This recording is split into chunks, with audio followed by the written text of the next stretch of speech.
आज जो हम सब्जेक्ट करने जा रहे हैं वो इकोनॉमिक्स है, और इकोनॉमिक्स में हम जो टॉपिक करेंगे वो हम करेंगे लॉ ऑफ डिमांड। ठीक है, लॉ ऑफ डिमांड मैं आपको समझा रही हूँ, ये पेपर में आता है, ये मोस्ट इम्पॉर्टेंट टॉपिक है आपका। ठीक है, इसमें भी आज जो मैं आपको करवा रही हूँ वो करवा रही हूँ सबसे पहले डिमांड, यानी मैं आपको ये समझाऊँगी पहले कि डिमांड किसे कहते हैं। डिमांड को उर्दू में कहते हैं तलब, ठीक है, और इंग्लिश में इस लॉ ऑफ डिमांड को कहते हैं कानून तलब।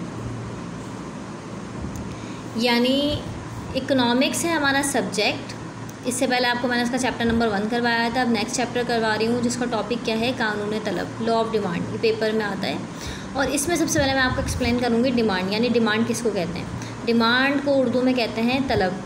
देखें, कोई भी ऐसी चीज़ जिसे हम ख़रीदने की चाहत रखते हो, यानी हम उस चीज़ को ख़रीदना चाहते हैं लेकिन हमारे पास उसे ख़रीदने के लिए पैसे मौजूद नहीं हैं, तो वो हमारी तलब नहीं कहलाएगी, वो सिर्फ हमारी ख्वाहिश कहलाएगी। देखें, एक चीज़ होती है ख्वाहिश, यहाँ मैं आपको लिख देती हूँ, एक चीज़ क्या होती है ख्वाहिश, और एक चीज़ हमारी क्या होती है तलब। ख्वाहिश और तलब में जो है वो है बहुत ज़्यादा फ़र्क, ये दोनों सेम नहीं हैं, ये दोनों अलग अलग हैं। अब आपके जहन में सवाल आएगा कि दोनों अलग कैसे हैं। देखिए, जो ख्वाहिश होती है ना वो जस्ट आपकी विश होती है, मतलब विश आप कुछ भी कर सकते हो।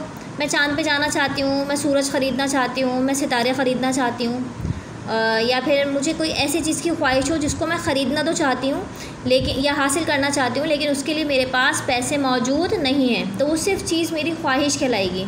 मतलब वो चाहत, वो विश मेरी सिर्फ ये है कि मेरे पास पैसे तो है नहीं, बस मैं सोच सकती हूँ। लेकिन तलब जो है, कोई भी चीज़ उस वक्त बनती है जब उसको ख़रीदने के लिए आपके पास परचेजिंग पावर मौजूद हो।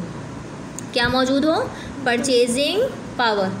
परचेजिंग पावर को उर्दू में कहते हैं ख़रीदने की क़ुव्वत। ठीक है, यानी किसी भी चीज़ के तलब होने के लिए ज़रूरी है एक तो आपको उसको ख़रीदने की ख्वाहिश हो, नंबर 1, और नंबर 2 उसको ख़रीदने की आपकी क्या हो, क़ुव्वत हो, जिसको हम इंग्लिश में कहते हैं परचेजिंग पावर। तो वो चीज़ आपकी क्या बन जाती है, तलब बन जाती है। और ख्वाहिश किस चीज़ को कहते हैं कि जहाँ पर आपको ख्वाहिश तो हो, आप उसके विश तो रखते हो दिल में कि हाँ मुझे ये चीज़ चाहिए या मैं ये हासिल करना चाहता हूँ या चाहती हूँ, लेकिन आपके पास ख़रीदने की क़ुव्वत मौजूद नहीं है। आपके पास ख़रीदने की क़ुव्वत मौजूद नहीं है, तो वो आपकी चीज़ क्या कहलाती है, सिर्फ एक ख्वाहिश कहलाती है। और जो तलब है वो तलब क्या कहलाती है कि आपके पास परचेजिंग पावर मौजूद हो। यानी यहाँ पे भी आप चीज़ को चाह रहे होते हैं, यहाँ पे भी चीज़ को आप चाह रहे होते हैं, लेकिन यहाँ पर होता क्या है, आपके पास उस चीज़ को ख़रीदने की ताकत, क़ुव्वत मौजूद नहीं होती, तो वो सिर्फ आपकी ख्वाहिश ही बनकर रह जाती है, उसको हम डिमांड का नाम नहीं देंगे। लेकिन डिमांड जो हमारी कोई चीज़ है, यानी हमारी जो कोई चीज़ तलब है, वो उस सूरत में बनेगी कि नंबर 1 एक तो हम उसको ख़रीदने की ख्वाहिश रखते हैं, और नंबर 2 कि उसको ख़रीदने की हमारे पास परचेजिंग पावर भी या ख़रीदने की क़ुव्वत भी मौजूद हो। तो यहाँ मैंने आपको ये वाज़ेह कर दिया कि ख्वाहिश क्या होती है, तलब क्या होती है, और ख्वाहिश और तलब के दरमियान फ़र्क क्या होता है। अब नेक्स्ट जो मैं आपको समझाऊँगी वो समझाऊँगी लॉ ऑफ डिमांड, यानी कानून तलब किसे कहते हैं। अच्छा, कानून तलब में जो फैक्टर काम करेगा वो है कीमत। कीमत एक इम्पॉर्टेंट, समझ लें आप, चीज़ है, एक एलिमेंट है जिसके बग़ैर तलब का कानून नामुकम्मल है। वो किस तरह नामुकम्मल है देख लीजिए। मार्केट में आम रुझान देखने में ये आता है कि जब भी किसी चीज़ की कीमत में इजाफा होता है तो उसकी तलब में क्या वाक़ हो जाती है, कमी वाक़ हो जाती है। क्यों? क्योंकि जब कोई चीज़ हम देखते हैं कि सस्ती मिल रही है तो हम उसको ज़्यादा ख़रीद रहे होते हैं, लेकिन जब हमें लग रहा होता है कि वो चीज़ क्या हो गई है, महंगी हो गई है, तो हम उसे क्या करते हैं, कम ख़रीद रहे होते हैं। तो कीमत के इजाफे पर मार्केट में उस चीज़ की तलब में क्या वाक़ हो जाती है, कमी। यानी जो हम चीज़ को कम ख़रीदने लग जाते हैं वो उसकी तलब में कमी वाक़ हो जाती है। तो इस तरह क्या होता है, इसके अगेंस्ट हम देख लेते हैं कि अगर कीमत में कमी वाक़ हो रही हो, यानी किसी भी चीज़ की कीमत क्या हो, कम हो, तो उसकी तलब में क्या हो जाता है, इजाफा।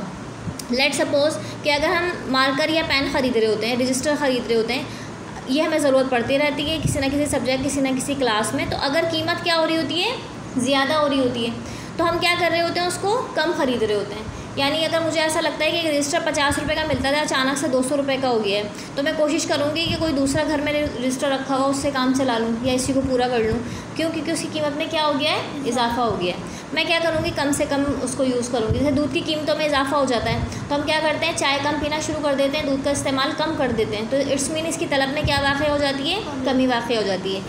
कीमत यानी प्राइस के बढ़ने पर तलब में यानी डिमांड में जो कमी आती है उसको हम क्या बोलते हैं, कानूने तलब। अच्छा, यहाँ पर एक और चीज़ है, इसी के अगेंस्ट एक और रूल होता है। बाज़ औक़ात कुछ चीज़ों की कीमतों में क्या होती है, कमी वाक़या होती है। जैसे अक्सर औक़ात ऐसा होता है चिकन की कीमतें जो होती हैं कम होना शुरू हो जाती हैं, तो उस वक्त लोग क्या करते हैं, उसको ज़्यादा ख़रीदना शुरू कर देते हैं, यानी उसकी तलब में ज़्यादा इजाफा होने लग जाता है, वो ज़्यादा होने लग जाती है। तो इसलिए हम क्या करते हैं कि किसी भी चीज़ की कीमत पर कमी होने पर उसको हम ज़्यादा ख़रीदना शुरू कर देते हैं, यानी मार्केट से हम ज़्यादा ख़रीद रहे हैं, मतलब उसकी तलब मार्केट में ज़्यादा बढ़ रही है। तो कानून तलब हमारी यही चीज़ है इकनॉमिक्स में कि कीमत में इजाफे पर तलब में कमी होना और कीमत में कमी होने पर तलब में इजाफा होना। It's called law of demand. यानी कानून तलब हमारा जो है, लॉ ऑफ डिमांड हमारा क्या कहलाता है, कीमत में इजाफे पर चीज़ की तलब में कमी हो जाए, और अगर ऐसा हो कि कीमत में कमी हो रही हो तो चीज़ की तलब में इजाफा हो जाए। It's called law of demand. अच्छा, यहाँ पर इजाफा और कमी का मैंने लफ्ज़ यूज़ किया है, तो इकोनॉमिक्स में इजाफे को इंक्रीमेंट कहते हैं, यानी इंक्रीज़ हो रहा है, और तलब में कमी को हम क्या कहते हैं, डिक्रीज़ होना, यानी कि कम होना। इसको कहते हैं ज़्यादा होना, इजाफा होना, और इसको कहते हैं कमी होना, यानी कि इसका डिक्रीज़ होना। कमी क्या होता है, हमारा डिक्रीज़ हो रही होती है, और इजाफे का मतलब क्या होता है, इंक्रीज़ होना। अब जो मैं अगला आपको टॉपिक जब करवाऊँगी वो कानून तलब ही करवाऊँगी, टॉपिक चेंज नहीं होगा, लेकिन मज़ीद इसकी जो मैं वजाहत करूँगी वो करूँगी डायग्राम की मदद से। हम कानून तलब की डायग्राम बनाना सीखेंगे।